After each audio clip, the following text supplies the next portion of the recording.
আমার পরিচিত বহু বন্ধু, আমার বন্ধু যাদের ছেলে মেয়েদের বয়স কত 14-15 থেকে 17-18, এরা বহুজন বলেছে যে তারা রাস্তায় আসতে বাধ্য হয়েছেন, তার কারণ তার বাচ্চারা রাস্তায় যাবেই। আমি আমার আত্মীয়দের মধ্যে জানি, বন্ধুদের মধ্যে জানি, আসলে বেশ ভালো আওয়ামী লীগের, কিন্তু সে রাস্তা আসতে বাধ্য হয়েছে বাচ্চার কারণে। কিছু মিডল ক্লাস আত্মীয় স্বজন ঢাকায় থাকা, এটা কিন্তু ওই সময় 17, 18, 19 তারিখে অত্যন্ত গুরুত্বপূর্ণ ছিল। এই জিনিসটা যে আমার একটা খালা আছে, আমার স্কুলে এবং কলেজে পড়া 5 জন বন্ধু আছে যারা ঢাকার, আমি গিয়ে ওখানে থাকতে পারবো, এই জিনিসটা যখন পাবলিক ইউনিভার্সিটি হল বন্ধ হয়ে গেল, এরপরে সবচেয়ে গুরুত্বপূর্ণ ব্যাপার হয়ে দাঁড়িয়েছে এটা।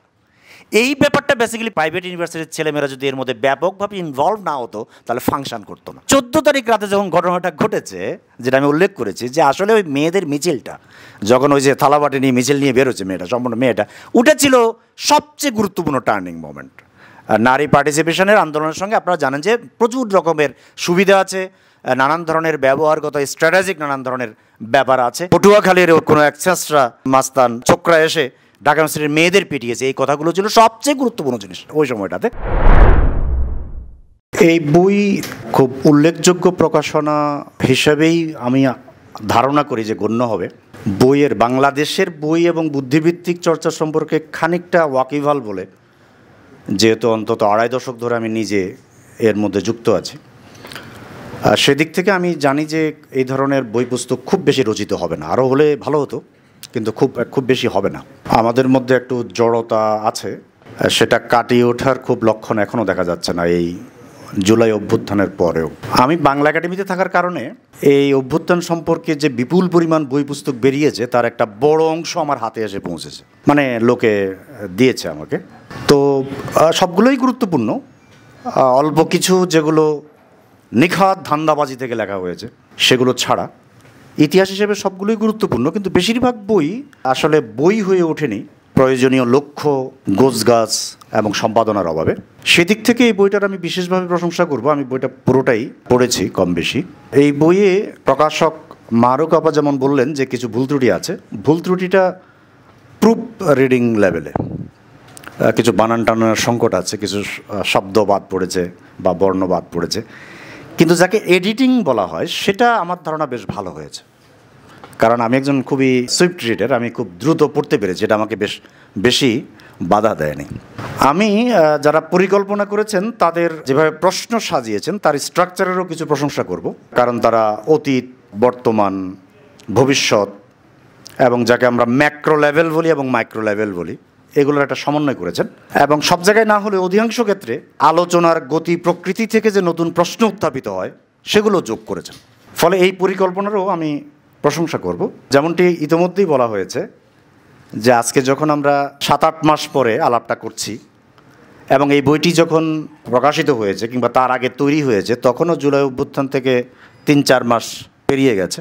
এই ব্যবধানের মধ্যেই আমরা ইতিমধ্যে খেয়াল করেছি যে একজন পার্টিসিপেন্ট বর্ণ তিনি নানান ধরনের উষ্মা প্রকাশ করেছেন, এবং আমাদের অভিজ্ঞতা থেকে আমরা যেহেতু এটার মধ্যেই আছি আমরা জানি যে এটা খুবই ন্যায্য। এবং আমাদের আরেকজন আলোচক রেজওয়ানা করিম স্নিগ্ধা, তিনিও উষ্মা প্রকাশ করেছেন এবং আমরা আমাদের অভিজ্ঞতা থেকে জানি যে সেটা খুবই ন্যায্য।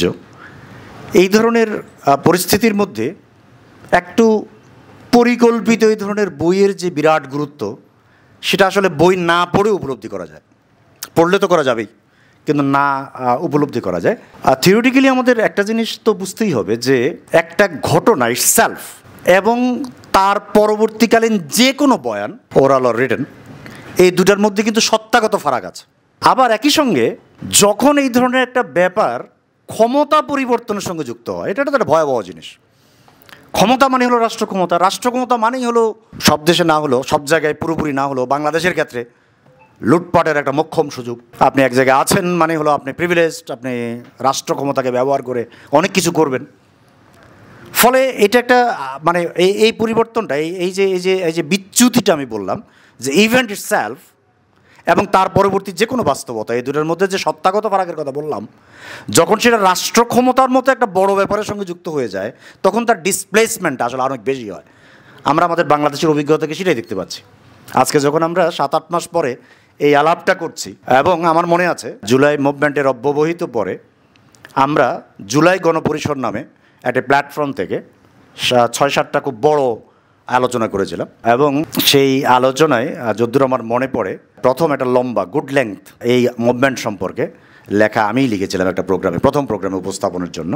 সেখানে আমি ছাত্র জনতা কথাটি ব্যবহার করেছিলাম। আমি ছাত্র জনতা কথাটি ব্যবহার করব কি না এটা নিয়ে উদ্বিগ্ন ছিলাম, যেহেতু এ সম্পর্কে আমি জানি। তখন আমি আমার অভিজ্ঞতা থেকে দেখলাম যে আন্দোলনে অংশগ্রহণ করেছে এমন নারীরা ছাত্র জনতার অভ্যুত্থান কথাটি ব্যবহার করছে। আমি আরও খেয়াল করলাম যে আমি কাউকে জিজ্ঞেস করলাম, নারী সহকর্মী কিংবা পার্টিসিপেন্টদের কাউকে, ওরা ছাত্র জনতার অভ্যুত্থান ব্যবহার করছে। তখন আমি ওই লেখায় ছাত্র জনতার অভ্যুত্থান এরম নাম দিলাম। ছাত্র কথাটা আমি রাখতে চাই, শিক্ষার্থী কথাটা রাখতে চাই মাস্ট, কারণ এটা হলো এই মুভমেন্টকে আমি যেভাবে সংজ্ঞায়ন করি কিংবা দেখতে পাই, এবং তার পরবর্তী যে সরকার কিংবা এখনকার যে বাস্তবতা, এই প্রত্যেকটা জিনিসের জন্য ওই শিক্ষার্থী বা ছাত্র এই ক্যাটাগরিটা প্রথমে থাকা খুব জরুরি, এবং এই বইও তার সাক্ষ্য, এই বইতেও সেই সাক্ষ্যটা আছে।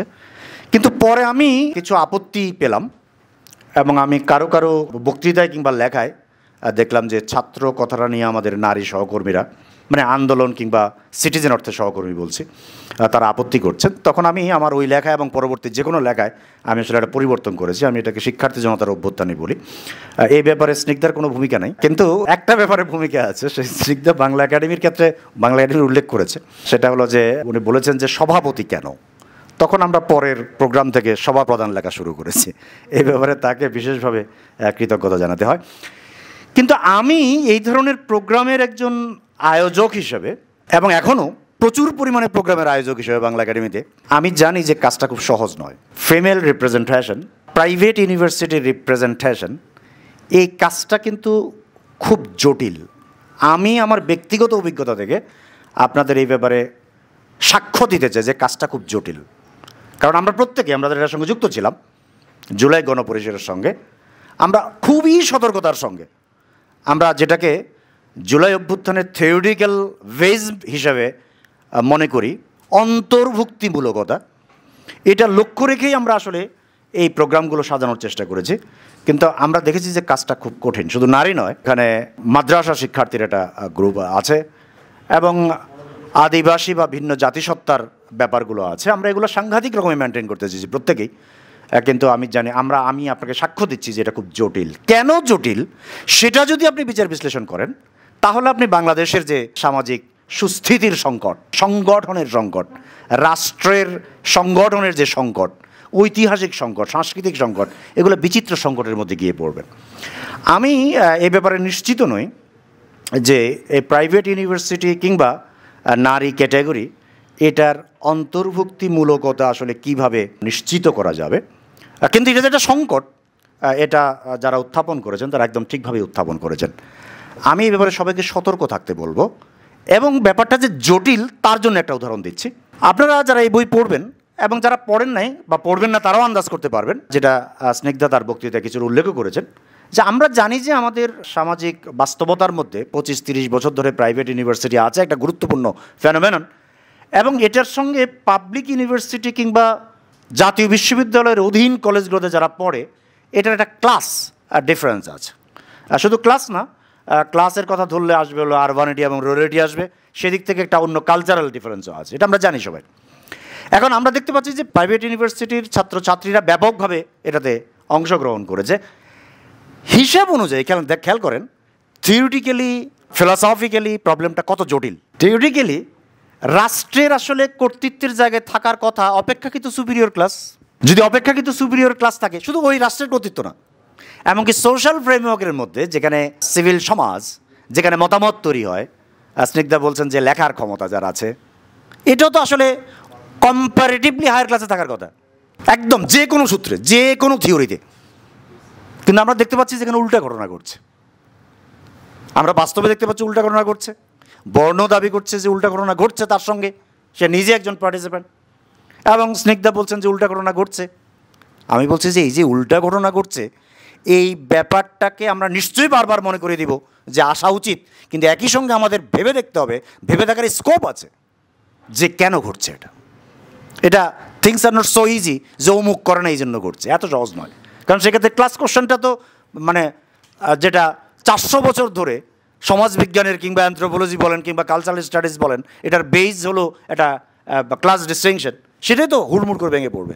যে আপার ক্লাসের লোকরা প্রাইভেট ইউনিভার্সিটিতে আছে, তারা পার্টিসিপেট করছে, এবং অপেক্ষাকৃত লোয়ার ক্লাসের লোকরা তাদেরকে বাদ দিয়ে দিচ্ছে, নেটিভস থেকে বাদ দিচ্ছে, রাষ্ট্রকুমার থেকে বাদ দিচ্ছে। So things are not so easy. আমি বলছি যে এই ব্যাপারে আমাদের কনসাস থাকতে হবে, কারণ ঘটনাগুলো ঘটেছে।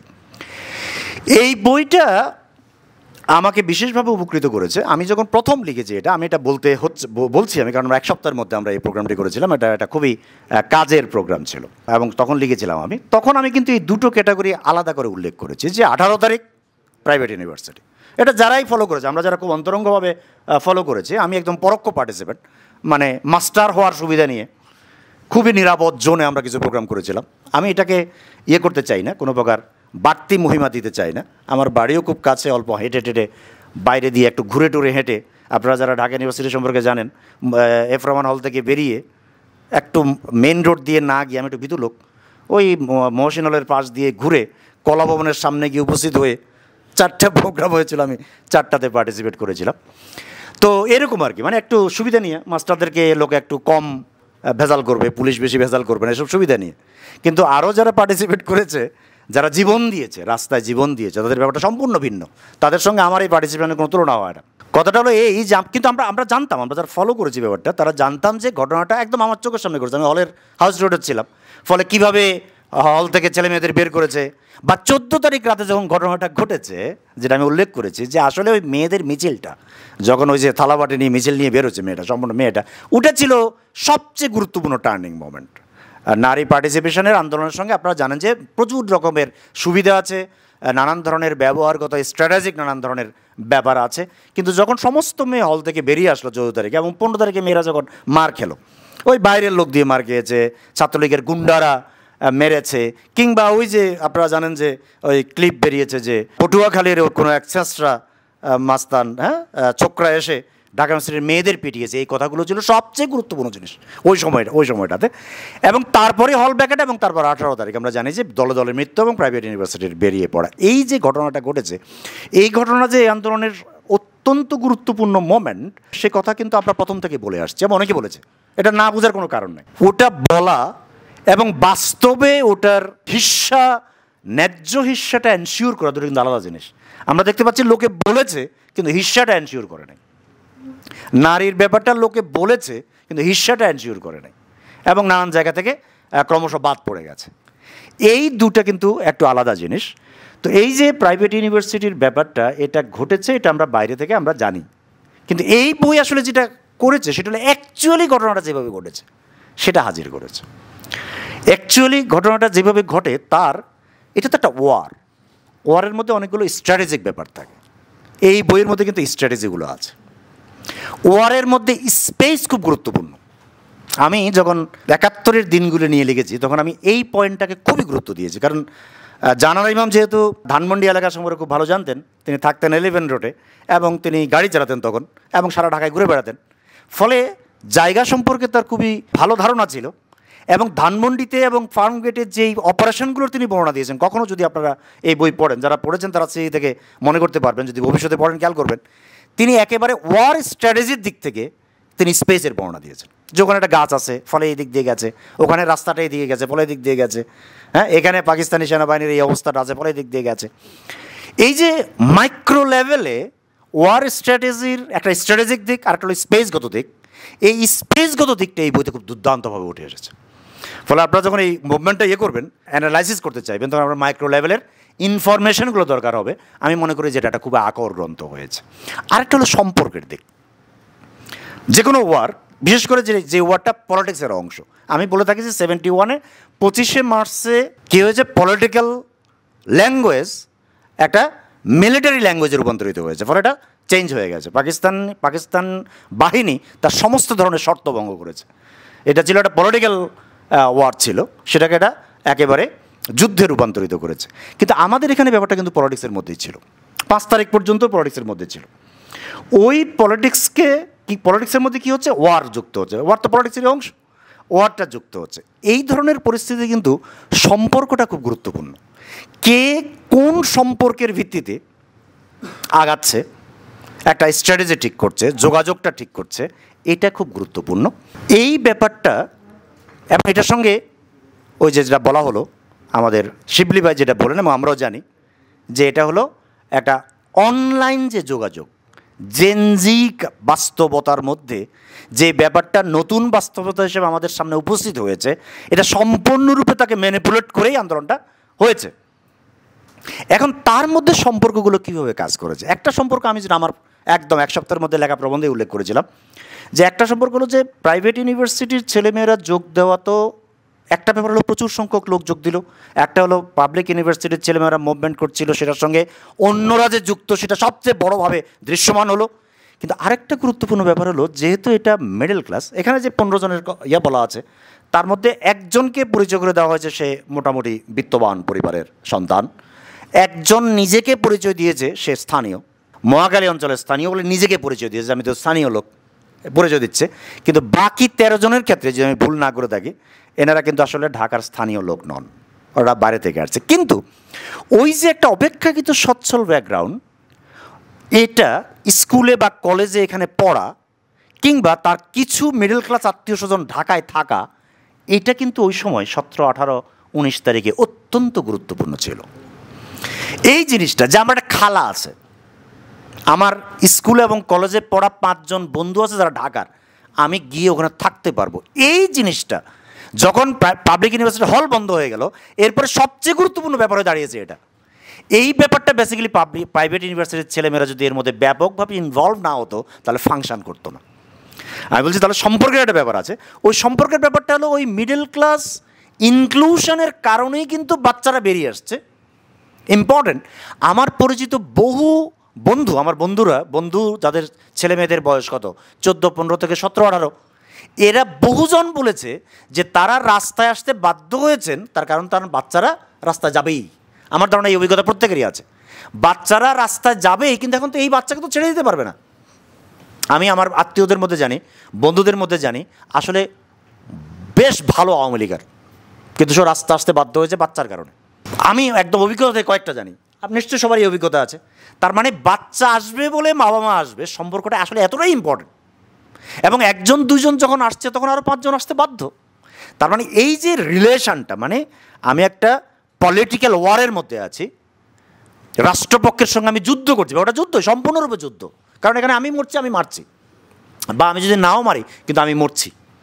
এই পরিস্থিতির মধ্যে কিন্তু এই সম্পর্কটা খুব গুরুত্বপূর্ণ। সেই সম্পর্কের মধ্যে আসলে শিক্ষক সম্পর্কটা আসছে এখানে খুব গুরুতরভাবে। যেমন প্রায় প্রত্যেকেই বলেছে যে কোনো কারণে হোক না কেন তারা কোনো না কোনো ফর্মে শিক্ষকদের সহায়তা পেয়েছে।